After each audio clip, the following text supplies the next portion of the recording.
This show is so unserious. Like, what do you mean a nun got hit by a truck of doom as she was crossing the street to meet up with her brother who has double amnesia, who was standing next to his ex, who secretly married another man while they were together? Like, what are we even doing here? Like, what is going on?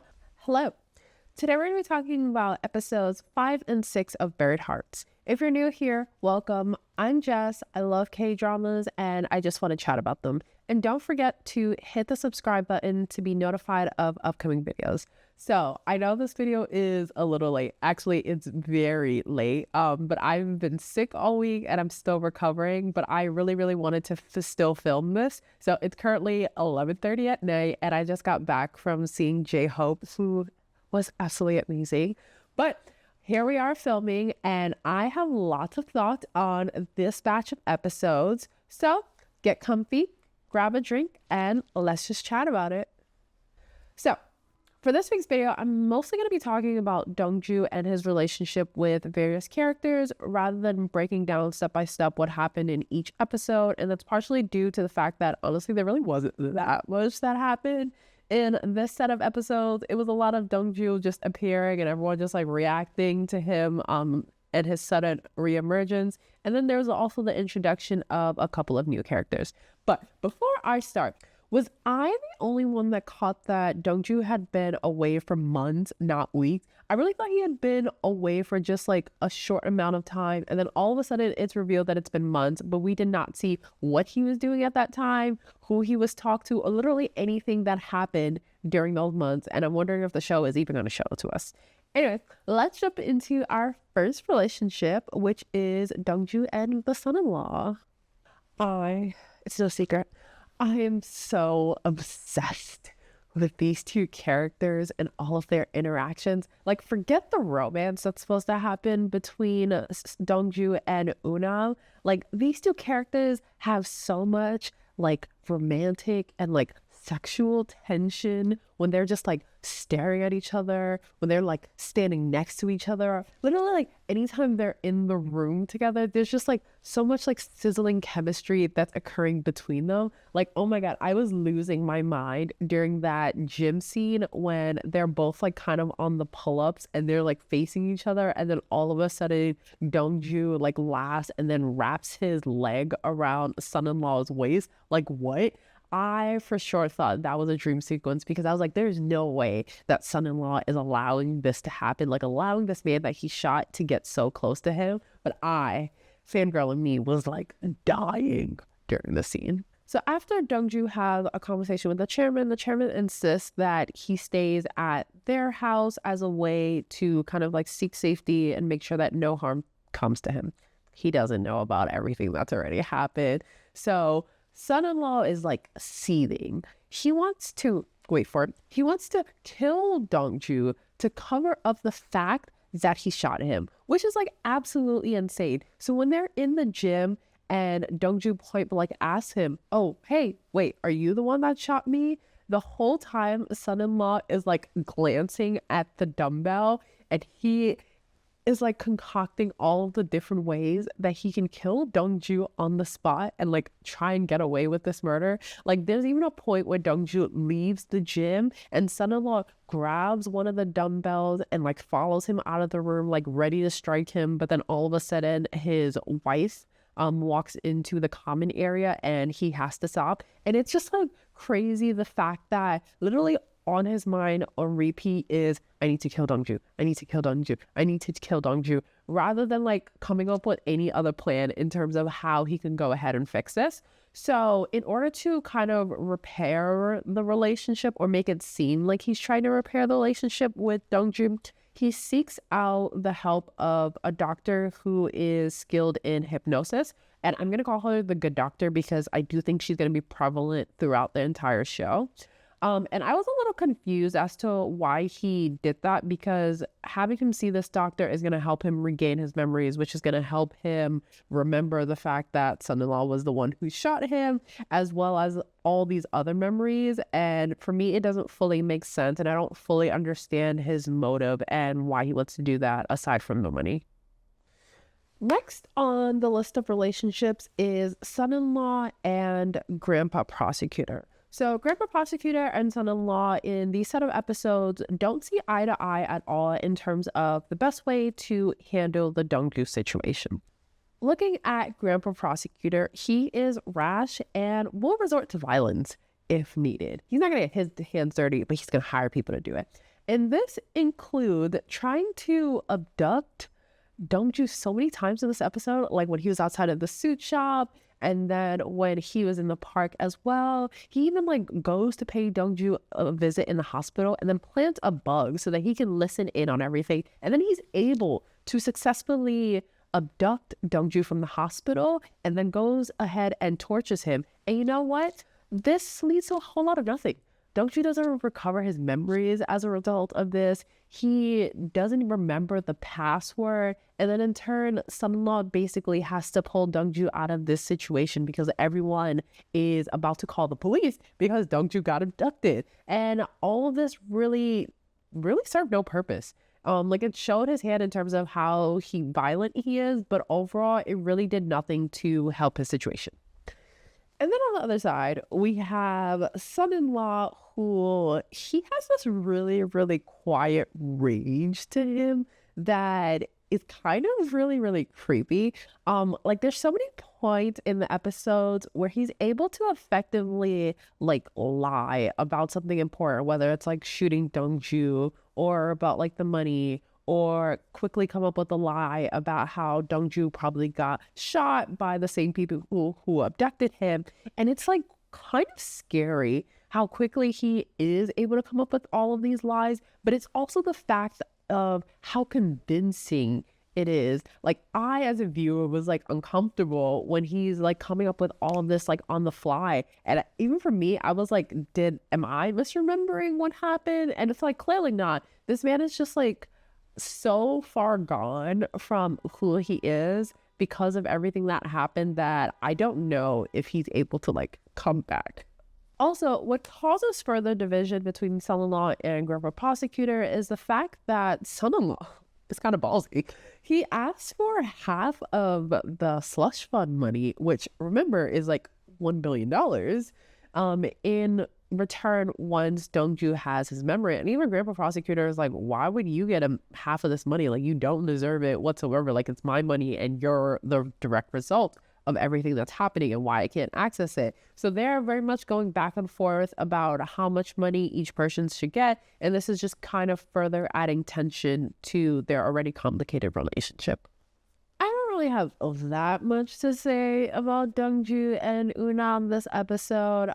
Like as predicted last week, Eunnam is like so emotional about Dongju not remembering her and losing his memories that she's essentially doing everything she can to help, which includes giving him a phone so that she can reach him, also bringing him to the house to speak to the chairman, also looking for his sister or any information about him, and then like speaking to the doctor as well.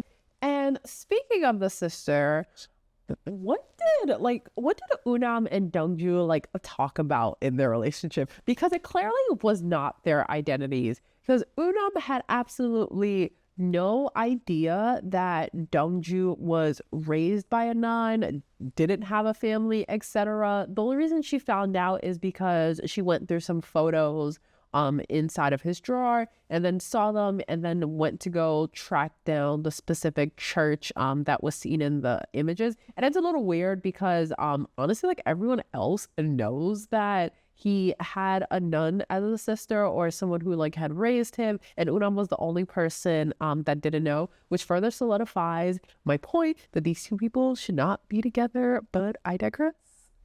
And I honestly just can't tell if Eunnam is remorseful or is regretting the action she took in terms of marrying a hubby prosecutor. We just honestly don't know. And for me as a viewer, it's just really hard to root for them, even though, I know the show is really pushing it. Specifically in that scene where Eunnam is driving Dongju and then he notices that they have the same, terribly ugly, matching tattoos, and then you have that scene of them just like looking at each other in the car, just like comparing their tattoos, where you have such like a romantic OST in the background. And then for me, I'm just like, oh my god, I know what you're doing.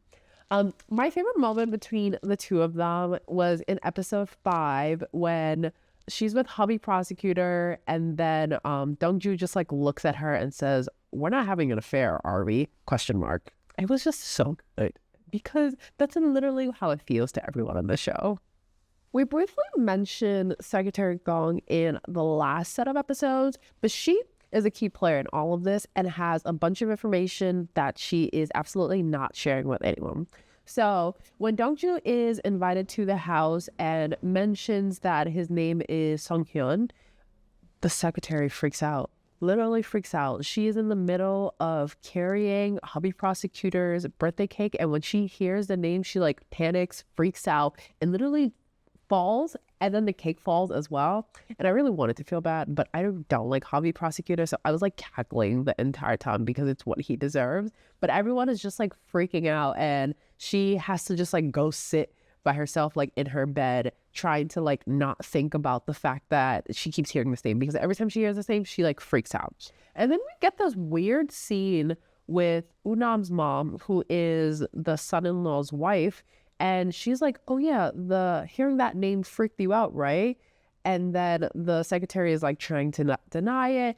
And then the mom says like, "Don't worry about it. That child with that name is dead." And I'm like, what do you mean? Like, who was this child? Like, how was this child related to this family? Which obviously the child has to be Dongju, and we're gonna find out at some point in the show, I guess. And then that same night, there's this really great interaction between Dongju and Secretary Gong, and he also accurately clocks that she dropped the cake because of the fact that she heard the name.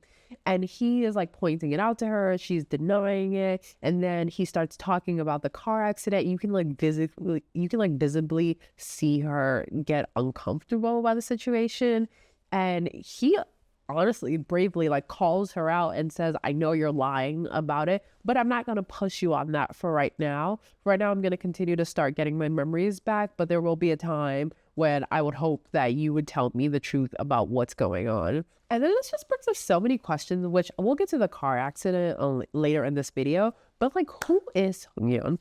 Who is his parents? Who is his mother? Is it Secretary Gong? Is his father the chairman? Like, and why are there just so many secrets about what happened with this car accident and who this man is? Also, is he the true heir? So speaking of the car accident, there's just been a lot of information about it. So let's break it down. Let's go through what we know about the car accident and then add on the new information that we learned this week. So here's what we know so far. Eunnam's dad died in a car accident and no one wants to talk about it. We also learned that son-in-law was involved in the car accident that killed Eunnam's dad, and Eunnam thinks that the stepfather was responsible for her dad's death. And he also went to prison for it, I believe. Here's the new info that we learned in this week's episodes. Dongju has been having visions of being in a car accident as a child. And in his visions, he sees a man potentially driving the car. He is in the front seat, and then he sees a little girl in the back seat, which I'm assuming to be Eunnam. We also learned that Eunnam as a kid overheard her mom saying that she thought son-in-law had a hand in her father's death. This resulted in a bunch of arguments between them. We also saw some scenes of Eunnam self-harming as a result. And then Eunnam believes that is the reason why she was sent to the US and lived far away from her mom, son-in-law, and her brother. And then as a result of her mother trying to shut her down, she doesn't trust her mother as well. Conspiracy theory. What if it was actually the mom who had a hand in Eunnam's father's death? Whether it was her driving the car or some sort of accident, it just feels a little too predictable for this show to go down the route of it being son-in-law, because it's really honestly just way too easy to put the blame on him. And I know that Dongju is having visions of it being a man, but what if later on through the continued hypnosis that he actually sees that it was a woman? I'm just throwing that out there. So lastly, we'll talk through a couple of highlights of other things we learned in the set of episodes. So the first thing is the chairman has an illness. It just felt like they just kind of like threw that in there and then glossed over it. But at the same time, it makes sense why the chairman is really gung-ho in terms of having his son join the family and take over. Throughout episode 5, there's so many really funny scenes of Dongju just like running into various members of the family, him being confused and then on edge because someone tried to kill him. And then he like bolts out of the way and he's just like running away from them so many times. Like my favorite one was he was sitting down on a park bench with the chairman and the chairman asked someone to bring the car around and all you see is Dongju just like looking around and then he sees an open taxi and he literally like runs into it and catches the taxi and then he's off and then the chairman is just like so confused. One of the highlights, one of my favorite moments of the set of episodes. And the last one is a very, very serious topic. So at the end of episode 6, when Dongju is about to meet up with his sister, they are both happy and across the street from each other. And then just as she starts to walk across the street, she gets hit by a truck. Like a truck. Like, what are we doing here? This show is so unserious. Like, what do you mean a nun got hit by a truck of doom as she was crossing the street to meet up with her brother who has double amnesia, who was standing next to his ex who secretly married another man while they were together? Like, what are we even doing here? Like, what is going on? Honestly, I saw the truck of doom happening like a mile away. As soon as they spent so much time at a crosswalk, and if you watch K-dramas, you know that anytime anyone crosses a street in a show, you just start to get anxiety because you honestly don't know what's going to happen. But the fact that they spent so much time with them like waving at each other, and then all of a sudden she's like slowly crossing the street, I was like, this is really not going to end well whatsoever. And we learned that this was orchestrated by Son-in-Law and Grandpa Prosecutor as a way to shock Dongju's system and help him regain his memories. And it kind of worked because we saw a flash of some of the memories being like formed in his brain, I guess. And then as soon as we see that, the episode ends. I found this week's episodes to be a little bit on the slower side. Like, as I said at the beginning of the video, I don't think the plot was moving that much. And then when I was literally looking at the notes that I wrote at the end of episode 5 and 6, honestly, I didn't really have that much written because there wasn't that much happening. I'm still enjoying the craziness of the show and all of the different like wacky plot lines, but as we head into episodes 7 and 8, which are the halfway point of the show, I really would like for the plot to pick up a little bit more. I just feel like we've been kind of stuck in the same status quo for the past 3 or 4 episodes. So would definitely love some progression of the plot lines as well as some of the character development to go ahead and increase just a little bit. So my predictions for next week's episodes are Dongju will regain some of his memories, not all of them, and pretend that he regained nothing. Prediction number 2 is that the chairman's son will make a reappearance. Like, what happened to that plotline and why is that no more relevant to the show? And then prediction number 3 is that the son-in-law will attempt to take out Dongju again, because what else is he gonna do? If you enjoyed this video, don't forget to comment, like, and subscribe. In the comments below, let me know what you thought on these set of episodes. Are you rooting for Dongju and Eunnam to get together in the end? And what do you think is Dongju's true identity? And on that note, have a lovely day, and I will see you guys next week.